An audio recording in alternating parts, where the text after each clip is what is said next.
మంచినీటి కష్టాలు, దాహంతో విలవిలలాడుతున్న ఎండిన గొంతులు, చుక్క నీరు లేక నోరు తెరిచిన చెరువులు, ఎటు చూసినా నీళ్లు లేక పొంగుతున్న కన్నీళ్లే. కనీసం గుక్కెడు నీళ్లివ్వలేని ప్రభుత్వ అసమర్థతకు ప్రత్యక్ష సాక్ష్యాలు.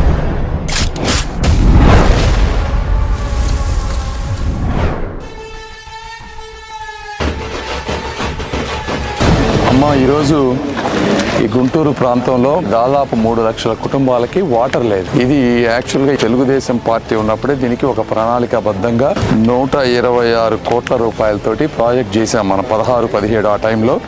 దీంట్లో మెయిన్ ఏంటంటే వాటర్ తీసుకొని పంప్ హౌస్ ఫిల్టరింగ్ మెకానిజం ఒకటి, రెండోది అక్కడి నుంచి పైపుల ద్వారా వాటర్ ఇక్కడికి వచ్చే మెకానిజం, ఇవి ట్యాంకర్స్. ఇక్కడ వాటర్ అంతా స్టోర్ అవుతుంది. బిగ్గెస్ట్ ట్యాంకర్స్ ఈ ప్రాంతంలో, ఈ చుట్టుపక్కల ప్రాంతాలు అంటే ఒక 20-30 ఏళ్ళకి సరిపోను జనాభా అవసరాలకు సరిపోయే విధంగా పెద్ద ట్యాంకర్స్ మనం ఆ రోజు ఎస్టాబ్లిష్ చేసాం. అయితే 40% సెంట్రల్ గవర్నమెంట్ ఫండ్స్ వచ్చినాయి. ఆ ఫండ్స్ తోటి ఆ రోజున ట్యాంకర్స్ దాదాపుగా కంప్లీట్ అయిపోయినాయి.